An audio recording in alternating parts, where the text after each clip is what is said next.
तो hello everyone, हम पढ़ रहे हैं CMA final direct tax, right? Okay. जैसा मैंने आपको फर्स्ट क्लास में बता दिया था कि सर डायरेक्ट टैक्स का जो मॉड्यूल है फाइनल का, और हम पढ़ रहे हैं वो है सिलेबस 2022 पढ़ रहे हैं, नया सिलेबस पढ़ रहे हैं। पर नया सिलेबस हो चाहे पुराना सिलेबस हो, इसमें एक प्रॉब्लम हमेशा रहती है डायरेक्ट टैक्स के साथ, और वो ये कि हमारा जो सिलेबस है वो वहाँ से स्टार्ट होता है जहाँ पे एक तरीके से इंटर का सिलेबस एंड हुआ था। ठीक है, मतलब फाइनल की बुक की जो शुरुआत की गई है वो असेसमेंट से की गई है। पर सर जाहिर सी बात है कि जो पांचों हेड हमारे हैं, जो बेसिक्स हैं, जो एग्जीम्शन है, डिडक्शंस है, सेट ऑफ है, वगैरह वगैरह है, अगर हमें वो नहीं पढ़े होंगे, हमें वो नहीं आते होंगे, तो हम आगे के क्वेश्चंस करेंगे कैसे, राइट? तो इसी के लिए मैंने आपको फर्स्ट क्लास में बताया था कि हम जो स्टडी करते हैं हमारी इस क्लास के अंदर, वो 2 वॉल्यूम्स में मैं आपको स्टडी करवाता हूँ। जिसमें वॉल्यूम 1 जो होता है उसमें मैं इंटर के पोर्शंस को कवर करता हूँ, और वॉल्यूम 2 जो होता है उसमें फाइनल के कोर्स को कवर किया जाता है। 2 वॉल्यूम बनाने का पर्पज भी बहुत सिंपल सा है बेटा। अगर हम एक ही वॉल्यूम बनाते हैं और उसमें अगर हम इंटर का पोर्शन छोड़ दें, तो बहुत से बच्चे ऐसे हैं जिनका इंटर में बेसिस स्ट्रॉन्ग नहीं है, उनको दिक्कत आ जाएगी और वो फिर फाइनल में भी अच्छा परफॉर्म नहीं कर पाएंगे। ठीक है। और अगर हम उसको एक ही करें, एक ही वॉल्यूम बनाएं और उसमें इंटर का पोर्शन पूरा कवर करें, तो कुछ बच्चे ऐसे भी होंगे जिनको इंटर का पोर्शन बहुत अच्छे से आता होगा, तो उनके लिए थोड़ा सा बोरिंग हो जाएगा कि सर ये हमारा पढ़ा हुआ है, ये आप दोबारा पढ़ा रहे हैं, राइट? तो इन सब बातों को ध्यान में रखते हुए और हमारे पूरे टोटल एक्सपीरियंस के साथ हम इसको 2 मॉड्यूल में चलाते हैं। ओके, जिससे अगर आपको लगता है कि मेरा इंटरमीडिएट का कॉन्सेप्ट ज़्यादा क्लियर नहीं है, तो आपको वॉल्यूम 1 ध्यान से देखना चाहिए। और अगर आप बिल्कुल कॉन्फिडेंट है 100% कि इंटर का कंटेंट मुझे बिल्कुल अच्छे से आता है, तो आप इसको स्किप कर सकते हैं। मेरा पर्सनल सजेशन ये रहता है कि आपको ये वॉल्यूम 1 भी कवर करना चाहिए, क्योंकि कहीं ना कहीं चीज़ें हम भूल जाते हैं, या फिर कुछ चीज़ें ऐसी होती हैं जो इंटर में कवर नहीं होती, फाइनल में कवर होती हैं। राइट?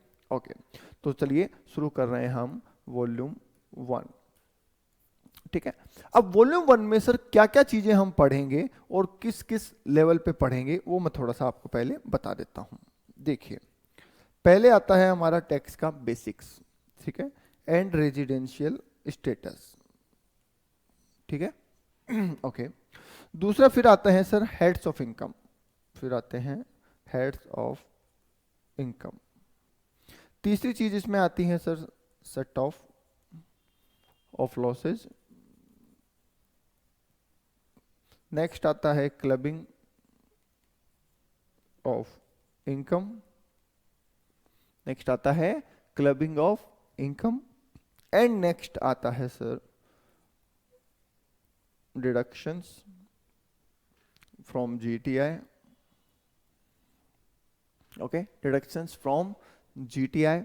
एंड नेक्स्ट टॉपिक आ जाता है सर हमारा टीडीएस टीसीएस। एडवांस टैक्स को हम यहाँ पे शामिल नहीं करते हैं, क्योंकि फाइनल का जो हमारा चैप्टर नंबर 5 दिया गया है इंटरेस्ट वाला, उसमें एडवांस टैक्स को पूरा कवर कर लिया गया है, इसलिए एडवांस टैक्स को हमें यहाँ पे कवर नहीं करना होता है। उसके अलावा सर असेसमेंट्स बचते हैं। असेसमेंट्स में असेसमेंट ऑफ इंडिविजुअल एचयूएफ, तो जो हम क्या करते हैं असेसमेंट को टोटली फाइनल में ही कवर कर लेते हैं, तो वहाँ पे हम इंडिविजुअल का असेसमेंट भी कवर कर देते हैं वॉल्यूम 2 में। वॉल्यूम 2 में हम उसको कवर कर देते हैं, तो उसको यहाँ पे पढ़ने की जरूरत नहीं रहती है।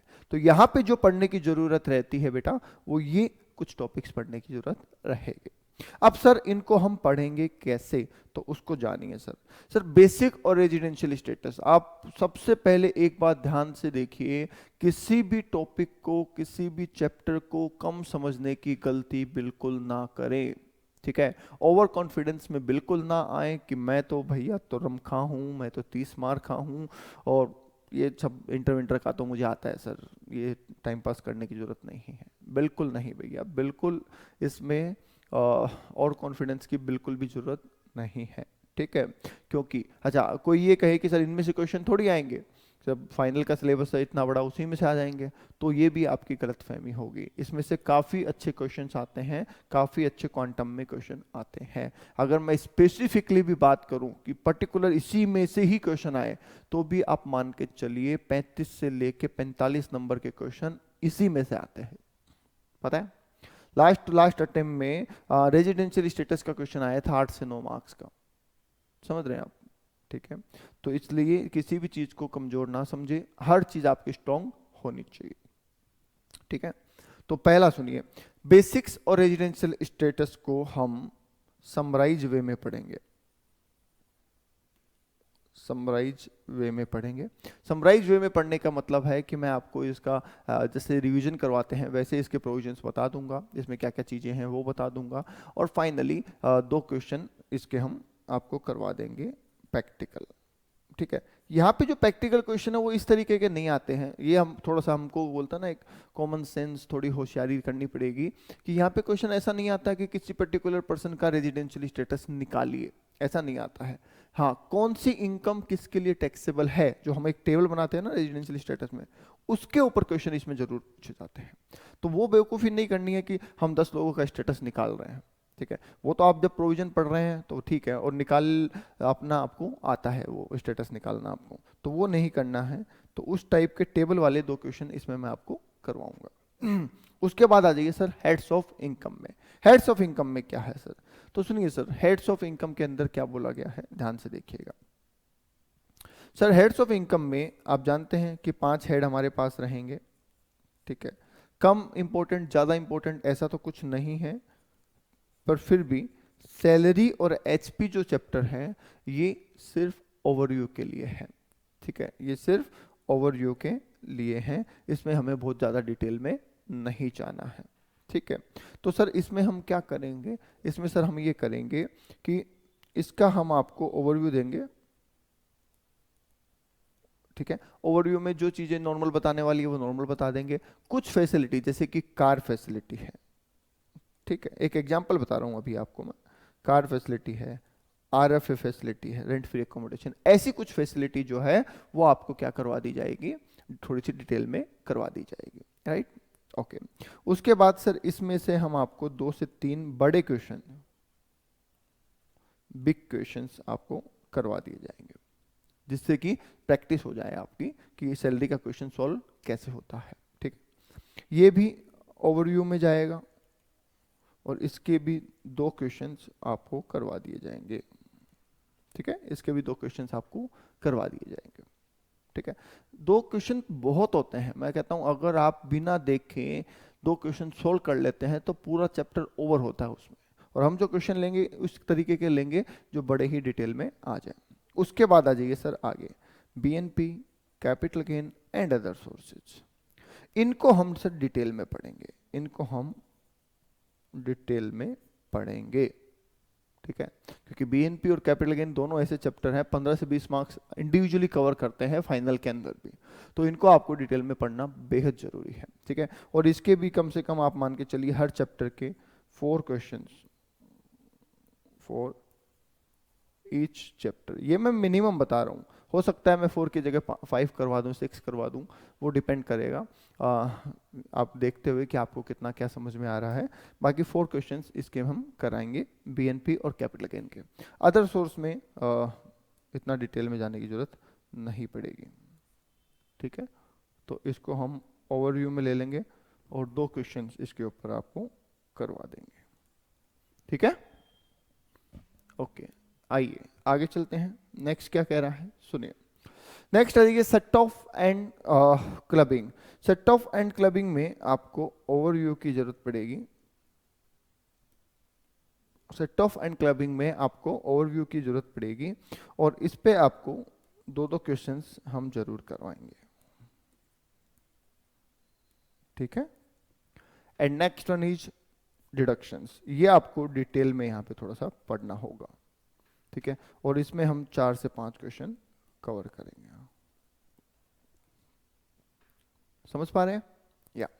And last one is TDS TCS, इसमें सिर्फ प्रोविजन हमें पढ़ने हैं, प्रैक्टिकल की इसमें बहुत ज़्यादा जरूरत नहीं पड़ेगी। तो इस तरीके से ये इंटर का जो कोर्स है इसको फाइनल में हम वॉल्यूम 1 के नाम से कवर करेंगे।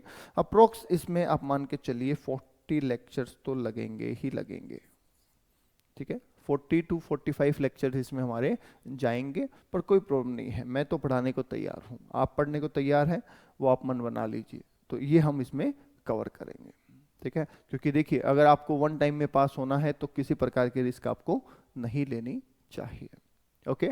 और वैसे भी अब हम जो पढ़ रहे हैं उसके लिए हम असेसमेंट 2023-24 पढ़ रहे हैं, ठीक है, एंड प्रीवियस ईयर 2022-23 पढ़ रहे हैं। और पहले जो आपने पढ़ा हुआ होगा रिसेंट अटेम्प्ट के अंदर वो 2022-23 पढ़ा होगा, राइट। तो ये आपके लिए वैसे भी इंपॉर्टेंट हो जाता है। बोलिए क्लियर है यहाँ तक? कोई डाउट है तो बोलिए, कुछ पूछना है तो बोलिए। ओके चलें आगे। ओके तो देखिए भाई आगे क्या है, तो शुरू कर रहे हैं हम वॉल्यूम 1, ध्यान दीजिएगा। सबसे पहले सर हम बात कर लेते हैं बेसिक्स की। एक देखिए आपको ये भी पता होना चाहिए कि हम चीज़ों को पढ़ें कैसे। एक तो होता है कि टीचर, जैसे इंटर में आपको मैंने पढ़ाया या आप किसी और टीचर के पास पढ़े होंगे, कहीं भी पढ़े होंगे, तो वो टीचर जो आपको पढ़ा रहा है वो आप पढ़ रहे हैं, नो डाउट नो प्रॉब्लम। अब जब उसको दोबारा पढ़ना होता है तो उसका एक अलग ढंग होता है, ठीक है। आप अगर एक एक लाइन पढ़ने बैठ जाएंगे तो उसका कोई मतलब नहीं निकलेगा। तो क्या है समझिए, अब जैसे बेसिक्स पढ़ा हमने, तो बेसिक्स में हमें क्या पढ़ना है, मेन मेन बातें पढ़नी है इस तरीके से कि कुछ छूटे भी नहीं और हमारा सारी इंपॉर्टेंट चीजें कवर हो जाए। तो सुनिए सर बेसिक्स में क्या है। सर देखिए टैक्स क्या होता है, अगर हम ये बात करें इससे ज्यादा बेसिक तो कुछ हो ही नहीं सकता। तो सर टैक्स क्या होता है? Sir tax is a compulsory extortion of money, मतलब कि गवर्नमेंट आपसे कंपल्सरी टैक्स मांगती है। कोई ऐसा नहीं है कि आपकी इच्छा है, आप चाहेंगे तो देंगे, चाहेंगे तो नहीं देंगे, ऐसा कुछ नहीं है। आपको कंपल्सरी टैक्स देना ही पड़ेगा, ठीक है। तो आप जो कुछ भी कमाते हैं उसमें एक हिस्सा आपको गवर्नमेंट को देना होता है ताकि गवर्नमेंट देश को चला सके, क्योंकि भाई चलाने के लिए पैसा कहाँ से लाएगी गवर्नमेंट, ठीक है। आप कहते हैं सर ये कैसे हुआ? सर ये देखो अभी का कोई नया कॉन्सेप्ट नहीं है, ये राजा महाराजा के टाइम से चला हुआ आ रहा है। तब भी राजा महाराजा भी कर लिया करते थे, कर बोलते थे उसको, ठीक है। और हरजाना मान लीजिए, इस तरीके से वो लिया, नजराना, हरजाना, कर, इस तरीके से, ठीक है। तो मेन हम जो बात कर रहे हैं वो कर की बात कर रहे हैं, टैक्स की बात कर रहे हैं। तो वो टैक्स लिया करते थे कि जो भी आप कमाएंगे उसका कुछ हिस्सा, फसल में से कुछ ले लिया या वैसे पैसे के रूप में ले लिया, वो सब टैक्स हो जाता था। अभी भी आप जो कुछ कमाते हैं उसमें से कुछ हिस्सा आपको गवर्नमेंट को देना होता है और उसी का नाम टैक्स रखा गया है, ठीक है। अब समझिए ये अब आया कहां से। तो सर देखिए हमारे इंडिया में जो कॉन्स्टिट्यूशन है ऑफ इंडिया वो सबसे ऊपर है, ठीक है। इंडिया में सबसे ऊपर क्या है? कॉन्स्टिट्यूशन ऑफ इंडिया, वो हमारी टॉप मोस्ट प्रायोरिटी है, सारी चीजें उसी के हिसाब से चलती है, ठीक है। अब कॉन्स्टिट्यूशन ऑफ इंडिया क्या कहता है? कॉन्स्टिट्यूशन ऑफ इंडिया ने कहा कि भैया देश चलाना है, और देश चलाएगा कौन? ठीक है, ये तो संविधान है। तो देश चलाएगा कौन? देश चलाने के लिए किसी न किसी बॉडी की जरूरत है। तो इन्होंने गवर्नमेंट का फॉर्मेशन किया, ठीक है। इंडिया में दो तरीके की गवर्नमेंट इन्होंने बनाई, एक सेंट्रल गवर्नमेंट और एक स्टेट गवर्नमेंट, क्योंकि इंडिया में बहुत सारे स्टेट्स हैं, तो अलग अलग स्टेट को गवर्न करने के लिए स्टेट गवर्नमेंट बनाई। सर क्यों एक ही बना देते हैं, अलग अलग क्यों बनाने की जरूरत पड़ी? देखिए अलग अलग बनाने की जरूरत इसलिए भी एक हो सकती है, मैं इसका कोई लीगल वे नहीं बता रहा हूँ, पर मेरा जो सोच है वो ये है क्योंकि हमारे यहाँ पे बहुत सारी लोकल लैंग्वेज है, बहुत सारे लोकल ट्रेडिशंस हैं, बहुत सारी जातियाँ हैं, धर्म है, उन सबको ध्यान रखते हुए ये सब चीज़ें की गई हैं। कि वरना एक करेंगे तो हो सकता है किसी न किसी के साथ नाइंसाफी हो जाएगी, तो इसलिए स्टेट वाइज भी थोड़ा सा राइट दिया गया है। तो एक बना दी सेंट्रल गवर्नमेंट, एक बना दी स्टेट गवर्नमेंट। अब बोला गया कि भैया जो काम पूरे इंडिया में एक समान होने हैं वो सारे सेंट्रल गवर्नमेंट के अंडर में आएंगे, और जो काम स्टेट वाइज अलग अलग होने हैं वो काम स्टेट गवर्नमेंट के अंडर में आएंगे। तो इस तरीके से काम कर दिया। अब यहाँ पे कॉन्स्टिट्यूशन के बहुत सारे आर्टिकल्स हैं जिनके तहत हम ये टैक्सेशन लगाते हैं। एक आर्टिकल आता है सर 265। 265 आर्टिकल ये कहता है कि गवर्नमेंट जो है वो पब्लिक से कोई भी पैसा तब तक वसूल नहीं कर सकती जब तक उस वसूली के लिए कोई स्पेसिफिक कानून ना हो। तो जो इनकम टैक्स लग रहा है, जीएसटी लग रहा है, कस्टम लग रहा है, हर चीज के लिए कानून बना हुआ है। बिना कानून के आप पब्लिक से पैसा वसूल नहीं कर सकते, ये आर्टिकल 265 का कहना है, ठीक है। उसके बाद बात आई कि सर चलो ठीक है, ये तो समझ में आ गई। अब सर बात ये है कि आप ये बताओ कि ये जो हम पढ़ रहे हैं, हम तो सिर्फ टैक्स पढ़ रहे हैं ना, तो टैक्स हम पढ़ रहे हैं, तो टैक्स कौन लगाएगा, सेंट्रल गवर्नमेंट लगाएगी या स्टेट गवर्नमेंट लगाएगी, ये समझाओ। ठीक है। तो सर ऐसे तो हर चीज पे ये सवाल उठेगा, चाहे वो टैक्स लगाने की बात हो, जीएसटी लगाने की बात हो, या और कोई चीज लगाने की बात हो। तो उसका सॉल्यूशन एक साथ ही कर दिया आर्टिकल 246 में। कहाँ पे? आर्टिकल 246 ऑफ 7th शेड्यूल के अंदर। तो आर्टिकल 246 ऑफ 7th शेड्यूल के अंदर इस पूरे का इलाज एक साथ कर दिया। क्या?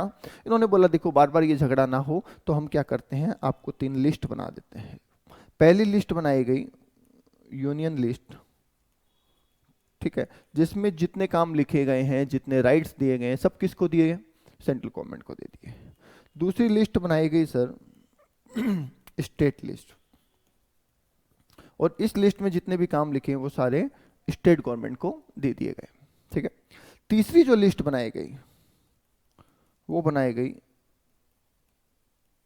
Concurrent list. तीसरी लिस्ट कौन सी बनाई? कॉन्करेंट लिस्ट, जिसमें कहा गया कि सेंट्रल गवर्नमेंट और स्टेट गवर्नमेंट को मिलकर काम करना होगा। कई सिचुएशन ऐसी भी आती है जहां पे दोनों को मिलकर काम करना होगा। तो ये आपने पढ़ा हुआ है। List 1 union list central government के लिए, second list state list state government के लिए, और तीसरी लिस्ट जो है कॉन्करेंट लिस्ट, जिसमें दोनों मिलके काम करेंगे। ओके, ठीक है। अब जैसे ही ये लिस्ट बनी, झगड़ा खत्म, पता चल गया कौन सा काम सेंट्रल करेगी, कौन सा काम स्टेट गवर्नमेंट करेगी। ठीक है। तो सर हमें तो अभी भी नहीं पता चला कि टैक्स कौन लगाएगा। तो सुनिए सर, इनकम टैक्स हम पढ़ रहे हैं यहाँ पे। क्यों सर इनकम टैक्स ही क्यों पढ़ रहे हैं, बाकी क्यों नहीं? तो उसके लिए अब आप रिवर्स में आइए थोड़ा सा और समझिए इंडिया के टैक्स रेजिम को। टैक्स रेजिम क्या है इंडिया में? तो सर इंडिया में क्या है, जो टैक्स लगाया जाता है वो 2 तरीके से लगाया जाता है। कैसे कैसे? सर एक डायरेक्ट टैक्स लगाया जाता है और दूसरा इनडायरेक्ट टैक्स लगाया जाता है। क्यों सर 2 क्यों लगाए जाते हैं? सर इसलिए 2 लगाए जाते हैं कि यहाँ पे पॉपुलेशन बहुत है, ठीक है, और यहाँ पे टैक्स कलेक्शन करना थोड़ा सा टिपिकल है। ठीक है। डायरेक्ट टैक्स क्या होता है? डायरेक्ट टैक्स का जो कलेक्शन करना है वो थोड़ा मुश्किल होता है, जबकि इनडायरेक्ट टैक्स का कलेक्शन आसान होता है। आप कहेंगे सर ऐसे कैसे, उल्टा होना चाहिए, डायरेक्ट टैक्स आसानी से हो जाना चाहिए और इनडायरेक्ट टैक्स मुश्किल होना चाहिए। देखो क्या होता है, डायरेक्ट टैक्स देने वाले को स्पेशली पता होता है कि मैं टैक्स दे रहा हूं, ठीक है, और वो उसे अपनी ही जेब से देना पड़ता है। ठीक है। तो उसका भैया मन नहीं करता। अभी आपको मैं कहूं कि भैया फीस के साथ 5,000 रुपये टैक्स के अलग से दूं, ठीक है, तो तुम्हारा बहुत ऐसा लगेगा, अरे भाई जैसे जान किडनी मांग ली हो तुम्हारी। ठीक है। पर अगर यही मैं कहता कि ठीक है फीस 40,000 रुपये है, फाइनल की फीस 65,000 रुपये है, ठीक है, आप कहेंगे सर ओके, अब उसमें टैक्स इंक्लूड है तो आपको इतना फर्क नहीं पड़ेगा। समझ रहे हैं? ये एक ह्यूमन मेंटालिटी है। तो वैसे ही समझिए, हम मार्केट से पेन खरीदते हैं, पेंसिल खरीदते हैं, कॉपी खरीदते हैं, मोबाइल खरीदते हैं, हर चीज़ में टैक्स जुड़ा हुआ है। पर वो हमें परेशान क्यों नहीं करता? क्योंकि हमें जब पूछा जाता है क्या रेट है, हम बोलते हैं भैया ये रेट है, और बोलते हैं ठीक है ये रेट दे देते हैं, बात खत्म। ठीक है। हम दिमाग ही नहीं लगाते कि उस रेट में टैक्स शामिल है। ठीक है। हमें लगता है कि सर इतना तो लगेगा और ठीक है कोई बात नहीं, तो ये चल जाता है। पर जब इनकम टैक्स आज की डेट में आप जैसे अब लाइव देखिए, जब इनकम टैक्स भरने की बारी आती है, साल के एंड में रिटर्न भरने की बारी आती है, तो हमें लगता है अरे भाई जेब से टैक्स भरना पड़ेगा। नहीं नहीं, ये तो गलत बात है। तो फिर हम टैक्स देने में कतराते हैं। समझ गए? आप खुद सोचिए, 130 करोड़ से ज्यादा लोग हैं हम इंडिया में, 130 करोड़ से ज्यादा लोग हैं हम इंडिया में, फिर भी हर साल रिटर्न कितनी फाइल होती है सर? 6 से 7 करोड़। ठीक है। हर साल रिटर्न कितनी फाइल होती है? 6 से 7 करोड़। तो क्या इंडिया में इतने ही लोग ऐसे हैं जो 2.5 लाख से ऊपर कमाते हैं? ठीक है। क्या सिर्फ 6 से 7 करोड़ लोग ही हैं जो 2.5 लाख से ऊपर कमाते हैं? नहीं सर, इसके अलावा भी होंगे ना बहुत सारे, पर रिटर्न तो इतनी ही फाइल होती है। क्यों? क्योंकि सर टैक्स जेब से भरते हुए और अलग से खर्चा करने में हमें बहुत तकलीफ होती है। समझ के बात को? तो इसलिए 2 तरीके के टैक्स लगाए गए, डायरेक्ट टैक्स और इनडायरेक्ट टैक्स। एक जिसमें सीधा कलेक्शन होगा और पैसे वालों से कलेक्शन होगा बेसिकली, और इनडायरेक्ट टैक्स सबसे कलेक्शन होगा, भैया तुम कोई भी हो। ठीक है। तो समझिए, अब सर डायरेक्ट टैक्स को चलाने के लिए सीबीडीटी लगाया गया है, ठीक है, और इनडायरेक्ट टैक्स को चलाने के लिए CBIC, central board of direct taxes, और central board of indirect tax and customs को लगाया गया है। ठीक है। ओके सर, फर्क क्या है? देखो सर, डायरेक्ट टैक्स जो है ना, ये पर्सन पे और इनकम, पर्सन की इनकम पे टैक्स है, जबकि इनडायरेक्ट टैक्स है वो गुड्स एंड सर्विसेज पे टैक्स है। तो पहला मेन तो डिफरेंस यही है। दूसरी बात सर ये है कि डायरेक्ट टैक्स जो है वो प्रोग्रेसिव टैक्स है। प्रोग्रेसिव टैक्स होने का मतलब जैसे जैसे हमारी इनकम बढ़ेगी वैसे वैसे हम पे टैक्स भी बढ़ेगा, जबकि इनडायरेक्ट टैक्स जो है वो रिग्रेसिव टैक्स है। रिग्रेसिव टैक्स होने का मतलब क्या है, रिग्रेसिव नेचर होने का मतलब क्या है कि उसको कोई फर्क नहीं पड़ता कि खरीदने वाले की हैसियत क्या है, उसकी इनकम कितनी है, वो कितना बड़ा आदमी है छोटा आदमी, कोई फर्क नहीं पड़ता, सेम अमाउंट लगेगा। 5% लगना है 5% लगेगा, ठीक है। क्यों? क्योंकि इसको इंसान से मतलब ही नहीं है, इसको गुड्स से मतलब है। ये गुड्स देखता है, अच्छा ये गुड्स है 5%, ये गुड्स है 12%, ये गुड्स है 18%, ये गुड्स है 28%, जो भी है वटेवर, वो रेट देखता है गुड्स के हिसाब से, उसको इंसान से मतलब नहीं है। और जबकि ये किस पे लग रहा है, इनकम पे। तो जाहिर सी बात है इनकम बढ़ेगी ज्यादा और बढ़ेगी और ज्यादा, उस तरीके से लगता है। क्लियर? ठीक है। मेन जो डिफरेंस आप पढ़ के आए होंगे वो सर ये पढ़ के आए होंगे, सर हम तो ये पढ़े थे कि इसमें पेयर और बर्डन लेने वाला ये दोनों सेम होते हैं, ठीक है, हम बोल सकते हैं सेम होते हैं। और यहाँ पे सर पेयर और बर्डन लेने वाला ये डिफरेंट होते हैं। हाँ सर वो भी डिफरेंट होते हैं। कैसे? सर देखिए इनकम टैक्स मैं पे कर रहा हूँ, मेरी ही जेब से पे कर रहा हूँ, वो मैं आपसे वसूल नहीं कर सकता, तो ये हो गया पेयर भी मैं ही हूँ, बर्डन भी मेरे ऊपर आ रहा है। जबकि इनडायरेक्ट टैक्स के अंदर जीएसटी आ गया, तो जीएसटी अगर मैं पे कर भी रहा हूँ गवर्नमेंट को तो मैं आपसे ले लूंगा, ठीक है, तो मेरी जेब से मैं नहीं भरूंगा, मैं आपसे रिकवर करूंगा और वो गवर्नमेंट को पे कर दूंगा, इसलिए इसको रिकवर्ड टैक्स भी बोलते हैं, ठीक है, इसको रिकवर्ड टैक्स भी बोलते हैं। ये जब कॉस्ट ऑडिट पढ़ते हैं ना आप, कॉस्ट ऑडिट में वैल्यू एडेड स्टेटमेंट पढ़ते हैं, वहां पे ये वर्ड काम आएगा रिकवर्ड टैक्स, तो ध्यान रखिएगा। ओके चलिए सर, तो ये कुछ खास बातें हैं। सर डायरेक्ट टैक्स में क्या क्या आता है? सर डायरेक्ट टैक्स में फिलहाल आप इनकम टैक्स पढ़ेंगे, वैसे एसटीटी और सीटीटी भी इसमें आता है, पर अभी आपको इनकम टैक्स ही पढ़ना है। इनडायरेक्ट टैक्स में सर मेनली जीएसटी आ जाएगा और कस्टम्स आ जाएगा, ठीक है, ये आपको पढ़ना होता है। Is that clear? ठीक है। अब सर वो तो आपने बताया नहीं ये कौन सी लिस्ट में है, बिल्कुल बता रहे हैं भाई, वो अब पता चला ना हमें पहले तो कि टैक्स है क्या, कितने टैक्स हैं। अब हमें कौन सा पढ़ना है यहाँ पे, हमें पढ़ना है सिर्फ और सिर्फ इनकम टैक्स। इनडायरेक्ट टैक्स के लिए आपका अलग सब्जेक्ट, अलग टीचर, अलग बुक है, ठीक है। तो आइए, अब सर इनकम टैक्स लगाने का राइट कहाँ है वो हमें बता दीजिए। तो लीजिए सुनिए, इनकम टैक्स लगाने का जो राइट है वो यूनियन लिस्ट में है।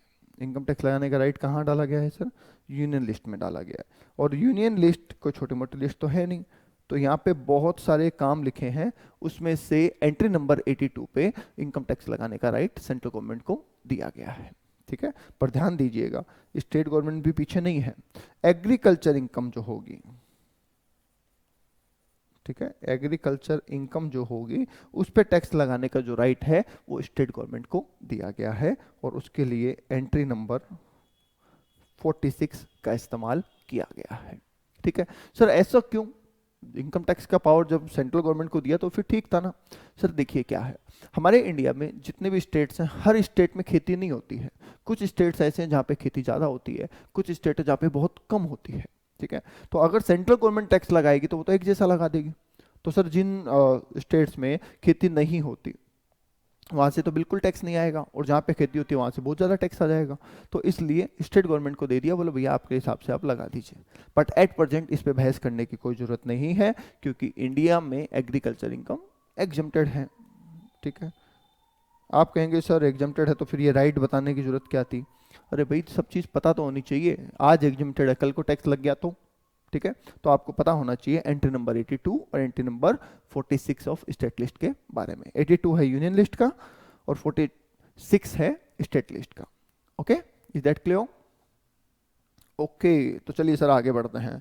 अब हम जो भी बात करेंगे सर सिर्फ इनकम टैक्स की बात करेंगे, इनकम टैक्स के अलावा कोई बात नहीं करेंगे।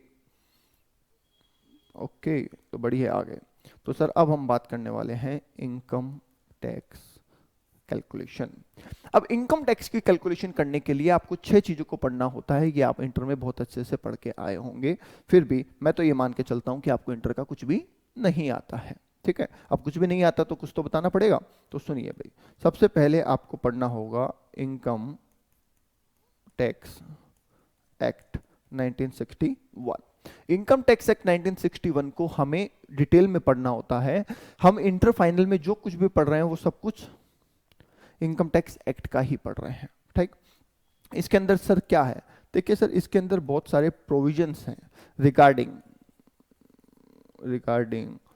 टैक्सेशन, पेनल्टी एटसेट्रा, कि कितना टैक्स अब कैसे किस पे लगेगा, नहीं दिया तो क्या होगा, वगैरह वगैरह, ये सारी चीजें यहाँ पे रखी गई है। ओके, ठीक है। दूसरा सुनिए सर, दूसरा आता है इनकम टैक्स रूल्स 1962। दूसरा बनाया गया इनकम टैक्स रूल्स 1962। सर इसमें क्या है, सर इसमें वेरियस रूल है, वेरियस रूल है। तो सर रूल और प्रोविजन में फर्क होता है क्या? हाँ भाई, रूल और प्रोविजन में फर्क होता है।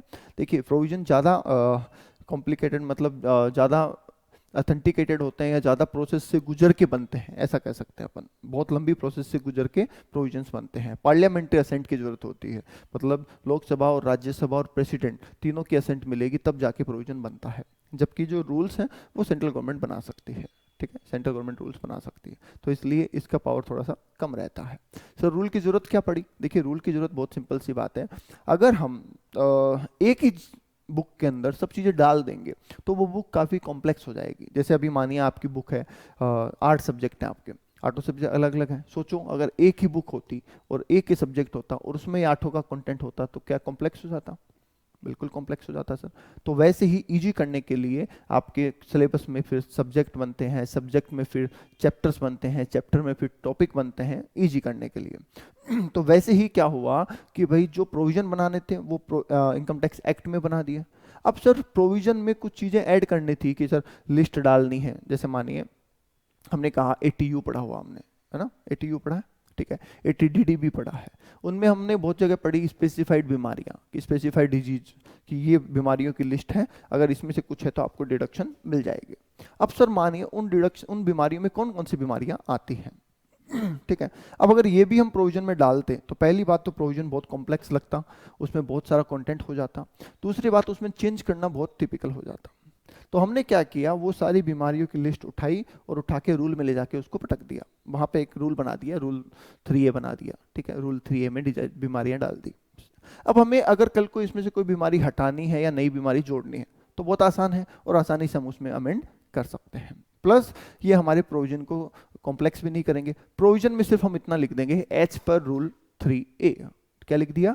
As per rule 3A। तो प्रोविजन हो गया आसान और बाकी सारी डिटेल यहाँ। तो ये हमारी एक सपोर्टिंग बुक के रूप में काम करेगी। आगे बढ़िए सर। तीसरा आता है sir finance act, most important चीज। नेक्स्ट क्या आता है? फाइनेंस एक्ट, जो कि हमारा मोस्ट इंपॉर्टेंट है। सर कौन सा फाइनेंस एक्ट हमें पढ़ना होगा यहाँ पे, ये आप ध्यान दीजिएगा। कौन सा फाइनेंस एक्ट हमें पढ़ना होगा? तो सर हमें फाइनेंस एक्ट 2022 पढ़ना होगा, ठीक है। आप पढ़ के आए हैं पहले से कि फाइनेंस एक्ट होता क्या है, पर आपने जब पढ़ा होगा तो फाइनेंस एक्ट 21 का पढ़ा होगा। सर मैं बहुत शॉर्ट में समझा देता हूँ, सुनिए। सर क्या होता है कि हर साल एवरी ईयर, ठीक है, फाइनेंस मिनिस्ट्री जो है वो एक फाइनेंस बिल बनाती है, ठीक है। इस फाइनेंस बिल के अंदर वो अभी डायरेक्ट टैक्स इनडायरेक्ट टैक्स में क्या चेंज करना चाहती है, ये चीजें वो पेश करती है। कब? बजट में। बजट जब आता है, कब आता है बजट, ये भी लिख लीजिए, 1 फरवरी को आता है सर, ठीक है। तो 1 फरवरी को जब बजट आता है तो उसके अंदर इस फाइनेंस बिल को प्रेजेंट किया जाता है। कहाँ प्रेजेंट करते हैं सर? इस फाइनेंस बिल को लोकसभा और राज्यसभा में प्रेजेंट किया जाता है।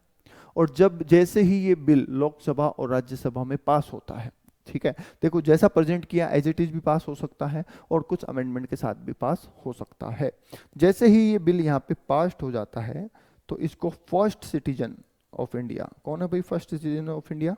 प्रेसिडेंट। अब ये छोटी छोटी बातें भी याद रखिए, अगर बहुत से लोगों ने रट्टा मार रखा है प्रेसिडेंट प्रेसिडेंट प्रेसिडेंट, ये भी ध्यान रखो फर्स्ट सिटीजन भी है वो। कल को ये बोल दे फर्स्ट सिटीजन, आप बोलोगे ये कहाँ से आ गया, ये तो सुना ही नहीं हमने। तो फर्स्ट सिटीजन ऑफ इंडिया भी कौन है? प्रेसिडेंट ही होते हैं। तो उनको भेज दिया जाएगा असेंट के लिए। जैसे ही प्रेसिडेंट अपनी असेंट देंगे, अपनी हामी भरेंगे, ये जो आपका फाइनेंस बिल है ये क्या बन जाएगा? फाइनेंस एक्ट बन जाएगा। समझ गए? कोई भी कानून, जैसे सिटीजनशिप अमेंडमेंट बिल आया था, फिर वो सिटीजनशिप अमेंडमेंट एक्ट बन गया। कैसे? कि पहले प्रपोज था और जब पास हो गया तो बिल बन गया, एक्ट बन गया। तो ऐसे ध्यान दीजिएगा। तो कोई भी कानून जब बनता है तो ऐसे ही बनता है। ठीक है? तो पहले बिल रहता है, जब वो असेंट मिल जाती है राज्यसभा लोकसभा में तो प्रेसिडेंट के पास जाता है, और जैसे ही प्रेसिडेंट के सिग्नेचर होते हैं इट बिकम्स एक्ट, वो एक्ट बन जाता है। ठीक है? तो यहाँ पे सर फाइनेंस एक्ट 2022 बन गया। सर ये अप्लीकेबल कहाँ से होता है? ठीक है, पढ़ा हुआ है आपने इंटर में, बताइए कहाँ से होता है? कहाँ से होता है? अगले साल से। ओके, तो सुनिए, ये सर आने वाली 1 अप्रैल से होता है, नेक्स्ट 1 अप्रैल से होता है। तो अभी हम जो पढ़ रहे हैं फाइनेंस एक्ट 2022, ये एप्लीकेबल कहाँ से होगा? फाइनेंस एक्ट 2020 सॉरी 1 अप्रैल 2022 से एप्लीकेबल होगा। राइट? मतलब ये कि अब जो हम कमाएंगे, ठीक है, ऐसा नहीं कि सर 21-22 में कमा चुके तो 1 अप्रैल 22 से ये लग जाएगा तो पुराने पे भी लग जाएगा, ऐसा नहीं। 1 अप्रैल 2022 से जो हम कमाएंगे उसके ऊपर ये एप्लीकेबल होगा। इसीलिए तो हम बात कर रहे हैं कि सर प्रीवियस ईयर 2022-23 पढ़ रहे हैं हम, तो 22-23 पढ़ेंगे उस पर एप्लीकेबल हो जाएंगे। और इसके लिए असेसमेंट ईयर क्या हो जाएगा? 2023-24। तो सारी बातें यहीं छुपी हुई है। पर क्या होता है कि हम अगर उनको पहले अधूरा पढ़ते हैं तो फिर अब हमें इनको चीज़ों को समझने में दिक्कत आती है, अदरवाइज बहुत आसान है। ओके, चलिए जी, तो ये था आपका फाइनेंस एक्ट। नेक्स्ट आ जाइए सर, नेक्स्ट पॉइंट क्या है? नेक्स्ट है सर नोटिफिकेशन। ठीक है, नोटिफिकेशन का मतलब क्या है? देखिए सेंट्रल गवर्नमेंट जो है वो ऑफिशियल गेजेट, सेंट्रल गवर्नमेंट जो है वो ऑफिशियल गेजेट के अंदर नोटिफिकेशंस जारी करती है। तो जब गवर्नमेंट को कुछ चेंज करना होता है, कुछ अप्लीकेबल करना होता है, कई बार क्या होता है कई कानून पहले आ जाते हैं पर उनको होल्ड कर देते हैं कि भाई कानून तो हमने बना दिया है पर अप्लीकेबल तब होगा जब हम नोटिफाई करेंगे। ठीक है, डेट नहीं डालते कब से अप्लीकेबल है। तो उस केस में क्या होता है, फिर नोटिफिकेशन जारी किया जाता है और नोटिफिकेशन जारी करके फिर उसको अप्लीकेबल किया जाता है। जैसे एक एग्जांपल दूं मैं आपको, आईसीडीएस पढ़े हैं ना अपन ने इंटर में? आईसीडीएस पढ़े हैं, income computation and disclosure standards. तो ये भी सर नोटिफिकेशन जारी कर रहा था इनका 87/2016। ठीक है, तो ये नोटिफिकेशन ही जारी हुआ था, नोटिफिकेशन नंबर बता रहा हूँ आपको 87/2016, और उससे इसको अप्लीकेबल कर दिया गया। तो उनके तहत ये डेट बता देते हैं, ये तरीका बता देते हैं कि कब और कैसे ये चीज़ें अप्लीकेबल होगी। ठीक है, कौन जारी करता है ये जरूर याद रखिएगा, इस पे एमसीक्यू बहुत बार पूछा लिया जाता है। तो सेंट्रल गवर्नमेंट नोटिफिकेशन जारी करती है। क्लियर? ठीक है, नेक्स्ट आ जाइए सर, नेक्स्ट आता है सर सर्कुलर्स। नेक्स्ट क्या आता है? सर्कुलर्स। सर्कुलर्स का एक नाम और है, बताइए, अगर आपने इंटर में पढ़ा है तो बताइए।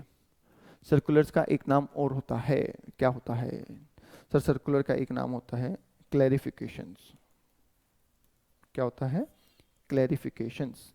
क्या होता है सर ये क्लैरिफिकेशन, और कौन इशू करता है? ये जरूर याद रखना, कौन इशू करता है। तो सर सीबीडीटी जो है इसको कौन इशू करता है? CBDT, central board of direct taxes, ये इसको इशू करता है। तो पहला तो आपको ये याद होना चाहिए। ठीक है, अब सवाल है क्यों क्यों करता है सर, क्या जरूरत है? तो सुनिए सर, ये जरूरत है फॉर रिमूवल ऑफ डाउट। ठीक है, फॉर रिमूवल ऑफ डाउट। कैसे? देखो बहुत आसान तरीके से मैं थोड़ा सा बता देता हूँ। स्कूल में भी आपने देखे होंगे सर्कुलर्स, ऐसा नहीं है कि ये सिर्फ यहीं आते हैं, स्कूल में भी पढ़ा होगा आपने। ठीक है, देखिए क्या होता है, सपोज अभी विंटर वेकेशन आने वाले हैं क्या आने वाले हैं? विंटर वेकेशन आने वाले हैं। अब कुछ लोगों ने रूमर्स फैला दिया कि विंटर वेकेशन 22 जनवरी दिसंबर से है। ठीक है, कुछ लोगों ने ना कहा कि नहीं जी 25 दिसंबर से है। इस तरीके से कॉलेज में ये बहुत सी बहस चल रही है, हर आदमी का दिमाग वहीं दौड़ रहा है। ठीक है, बात पहुंची प्रिंसिपल तक। अब प्रिंसिपल देखते हैं कि अरे भैया किसने कह दिया, अब ऐसे तो ढूंढ नहीं पाएंगे ना किसने कह दिया, कह दिया तो कह दिया, अब क्या कर सकते हैं। ठीक है, अफवाह फैल गई तो फैल गई। तो वो क्या करेंगे, एक नोटिफिकेशन, एक सर्कुलर जारी करेंगे, सॉरी क्या करेंगे, एक सर्कुलर जारी करेंगे और उसमें क्लैरिफाई करेंगे कि भाई रूमर्स चल रहे हैं उन पे ध्यान ना दें, जो विंटर वेकेशंस हैं वो 25 तारीख से होंगे। ठीक है, तो उसमें लिख दिया for removal of doubt it is hereby declare या it is hereby notified that holiday will be from 25 December, इस तरीके से मेंशन कर दिया तो वो क्लियर हो गया। वैसे ही समझिए जब टैक्स में किसी प्रोविजन को लेके बहुत से दिनों तक लंबा डाउट चलता रहता है तो गवर्नमेंट वॉच कर रही है उसको, सीबीडीटी वॉच कर रहा है उसको, तो सीबीडीटी को जब जरूरत लगती है कि नहीं जी अब तो बोलना ही पड़ेगा, इसको क्लियर करना जरूरी हो गया है, तो वो क्या करता है फिर सर्कुलर इशू कर देता है। ठीक है, वो क्या कर देता है, इसको सर्कुलर इशू करके क्लियर कर देता है कि भैया इसको ये मानना है। ठीक है, ये जो सर्कुलर होते हैं ये नॉट बाइंडिंग ऑन असेसी, ये याद रखिएगा, अब ये इंटर में नहीं पढ़ा होगा आपने, it's not binding on assessee, ये असेसी के ऊपर बाइंडिंग नहीं होते, मतलब असेसी को आप ये नहीं कह सकते कि तुझे सर्कुलर मानना ही पड़ेगा। ठीक है, पर जो आईटी अथॉरिटीज है उन पे बाइंडिंग होता है, बाइंडिंग ऑन आईटी अथॉरिटीज। मतलब ये कि ये सर्कुलर क्यों इशू किए जा रहे हैं, इनकम टैक्स ऑफिसर्स के पास जो केस चलते रहते हैं उन केस को निपटाने के लिए ये सर्कुलर इशू किए जाते हैं। तो ये किसको मानने हैं, IT authority, ITO, assessing officer के नाम से आप जिसको जानते हैं, उनको ये मानने जरूरी है। अगर वो मान लीजिए इनको ध्यान नहीं दे रहा है, ऐसी असेसमेंट कर रहा है, तो आप बोलिए उसको जाके कि देखिए सर ये सीबीडीटी ने सर्कुलर इशू किया है, तो उसको मानना पड़ेगा, वो समझ गए, आपके ऊपर बाइंडिंग नहीं है, ये ध्यान दीजिएगा। And next and last point सुनिए, judicial decision. Next and last point क्या है, जुडिशियल डिसीजंस। जुडिशियल डिसीजंस क्या होते हैं सर? सर देखिए, कानून बनाने वाला भी इंसान ही है, ठीक है, और जब कानून बनाया जाता है, ड्राफ्टिंग होती है, प्रोविजंस बनाए जाते हैं, तो कहीं ना कहीं उनमें कोई लूपहोल या कुछ एम्बिग्युइटी रह जाती है कि भैया कानून के एक से ज़्यादा मीनिंग्स निकल रहे हैं, उसका जो मतलब अलग अलग ढंग से निकाला जा सकता है, उसमें कुछ कमी है, ऐसी कई बातें रह जाती हैं, और कुछ लोग उसका फ़ायदा उठा के टैक्स चुराने की या टैक्स बचाने की कोशिश भी करते हैं। ठीक है, ओके। अब समझिए सर क्या हुआ कि मैं किसी मामले में मैंने लॉ पढ़ा, मेरे को लगा कि सर ये तो ये कह रहा है और मैंने उसके हिसाब से काम कर लिया, जबकि वो लॉ कुछ और कह रहा था। ठीक है, जब मैंने वो काम कर लिया तो इनकम टैक्स ऑफिसर ने मेरे को नोटिस इशू कर दिया कि साहब आपने ये ऐसे कैसे किया, ये तो गलत किया है, इस पे तो पेनल्टी लगेगी। ठीक है, अब मैं जब उसको पढ़ रहा हूँ मेरे नजरिए से तो वो मुझे सही लग रहा है, वो जब अपना नजरिया बता रहा है तो वो भी सही लग रहा है, समझिएगा ध्यान तो। ठीक है, तो यहाँ पे कहीं ना कहीं लो ड्राफ्टिंग में दिक्कत हुई है, समझ गए। ओके, तो सर अब उसने तो ऑर्डर पास कर दिया मेरे खिलाफ, मैं चला गया अपील्स में। सबसे पहले अपील कहाँ जाते हैं, सीआईटी के पास। मैं कमिश्नर साहब के पास अपील में चला गया, उन्होंने भी कहा कि नहीं जी ये तो सही कह रहा है, आपके ऊपर पेनल्टी लगेगी। मैं चला गया आईटीएटी में, आईटीएटी मतलब income tax appellate tribunal, tribunal के पास चला गया। ट्रिब्यूनल ने भी कहा कि भैया ये तो सही कह रहा है, आईओ पेनल्टी लगेगी। मैं चला गया हाई कोर्ट। ठीक है, हाई कोर्ट में गया, हाई कोर्ट ने कहा कि नहीं जी आप सही कह रहे हो, आप पे पेनल्टी नहीं लगेगी। मैं केस जीत गया, आप ये समझिएगा, मैं केस जीत गया हाई कोर्ट में जाके। अब थोड़े दिन बाद सेम केस आपके साथ हो गया। ठीक है, सेम केस आपके साथ हो गया तो आप भी अपील्स में जाएंगे। अब सर अगर आप भी उस प्रोसेस में जाएंगे तो एओ का टाइम वेस्ट होगा, सीआईटी का टाइम वेस्ट होगा, आईटीएटी का टाइम वेस्ट होगा, हाई कोर्ट का टाइम वेस्ट होगा। ठीक है, जबकि वो मैटर ऑलरेडी डिस्कस हो चुका है, समझ के बात को। ठीक है, तो अब क्या हुआ सर, अब सर ये बात हो गई कि आप कहते हैं कि क्या करें फिर, तो आप क्या करेंगे, आपको कुछ नहीं करना, आप मेरे जो केस में डिसीजन दिया था हाई कोर्ट ने उसकी एक कॉपी करवाइए और वो कॉपी ले जाके अपने असेसिंग ऑफिसर को दिखाइए, बोले साहब देखिए हाई कोर्ट ने थोड़े दिन पहले ये कहा है एक केस में, तो उसको कंसिडर करना पड़ेगा। ठीक है, और उसके हिसाब से जजमेंट पास करना पड़ेगा, तो जैसा मेरा डिसीजन आया वैसा ही आपके ऊपर अप्लीकेबल हो जाएगा। ठीक है, पर कई बार क्या होते हैं सर, कई बार ऐसा भी होता है, ध्यान से सुनिएगा, कई बार ऐसा भी होता है कि जब हमारे फैक्ट थोड़े बहुत डिफरेंट होते हैं, ठीक है, मामला एक जैसा ही है पर उसके जो फैक्ट है वो थोड़े बहुत डिफरेंट है, इन दैट केस आप भी दोबारा से प्रोसेस लेके और पहुंच जाते हैं कोर्ट तक, समझिएगा, आप भी दोबारा प्रोसेस लेके कहां पहुंच जाते हैं, कोर्ट तक पहुंच जाते हैं, हाई कोर्ट तक। अब हाई कोर्ट ने उस केस में इस पॉइंट पे कॉन्ट्राडिक्टरी जजमेंट दे दिया, मतलब डिफरेंट जजमेंट दे दिया। ठीक है, तो एक तरफ तो असेसी जीत रहा था, इस बार उन्होंने डिपार्टमेंट को जिता दिया। अब देखिए, अब यहाँ पे कॉन्फ्लिक्ट पैदा हो जाएगा कि सेम इश्यू में मैं तो कह रहा हूँ कि सर देखो मेरे केस में कोर्ट ने मुझे जिताया और एओ कह रहा है कि आपके केस में कोर्ट ने उसको जिताया, तो ऐसी स्थिति में फिर क्या होते हैं, फिर ये सर्कुलर इश्यू होते हैं, ध्यान दीजिए, फिर सीबीडीटी बीच में आता है, वो कहता है अच्छा दो केस में अलग अलग आ गए जजमेंट सेम पॉइंट पे, तो वो उसको क्लियर कर देता है और कहता है कि चलो जी आज तक तो जो था वो था, आज के बाद ऐसा होगा। तो ये हो गया क्लैरिफिकेशन, ऐसे समझिए आप बात को, समझ गए? ठीक है। तो हाई कोर्ट के जो डिसीजन होते हैं ना वो स्टेट वाइज एप्लीकेबल होते हैं। तो राजस्थान हाई कोर्ट ने जो डिसीजन दिया है वो राजस्थान में चलने वाले केसेस पे एप्लीकेबल होएगा, ठीक है। बट अगर सुप्रीम कोर्ट ने कोई डिसीजन दिया है तो वो पूरे इंडिया में एप्लीकेबल हो जाएगा, कहीं भी केस चल रहा हो,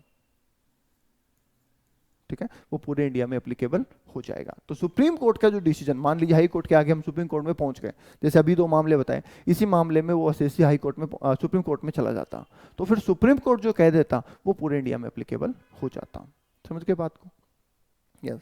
तो इस तरीके से हाई कोर्ट और सुप्रीम कोर्ट के जो जजमेंट्स आए हैं आज तक, वो भी हमारे लिए एक रूल का काम करते हैं, जब तक उसके खिलाफ, उसके अगेंस्ट कोई नया रूल ना बना दिया जाए या फिर एक्ट में अमेंडमेंट ना कर दिया जाए। समझ गए बात को? तो इस तरीके से हाई कोर्ट और सुप्रीम कोर्ट के रूल्स को भी हमें ध्यान रखना होता है। अब सर क्या होता है, इंटरमीडिएट के अंदर तो इनका बहुत लिमिटेड रेफरेंस आता है, एक पर्टिकुलर 1-2 केसेस आपने पढ़े होंगे, जैसे कैपिटल गेन में मंजुला जैसा पढ़ा होगा, ठीक है। सैलरी चैप्टर के अंदर आपने डीपीएस स्कूल का पढ़ा होगा एजुकेशन फैसिलिटी में, तो ऐसे कुछ केसेस आपने नाम मात्र के पढ़े होंगे। पर अब जब फाइनल आप पढ़ेंगे तो स्पेशली ये जो कंटेंट है ये 20 मार्क्स का कंटेंट है, ठीक है। किसके नाम से? केस स्टडी के नाम से, ठीक है। ये 20 मार्क्स का कंटेंट पूछा जाता है केस स्टडी के नाम से, जिसके अंदर आपको एक केस दिया जाएगा और आपको बताना है कि रिसेंटली ऐसा कौन सा कोर्ट केस हुआ था, उस केस में क्या हुआ था, कोर्ट ने क्या कहा था, वगैरह वगैरह। वो चीजें आपको यहाँ पे क्लियर करनी होती है, राइट। तो अब इनको ध्यान से आपको पढ़ना है। बताइए जी, यहाँ तक कोई डाउट नहीं है? कोई डाउट? ओके, तो चलिए आज के लिए इतना ही। नेक्स्ट क्लास में आगे कंटिन्यू करेंगे। Thank you.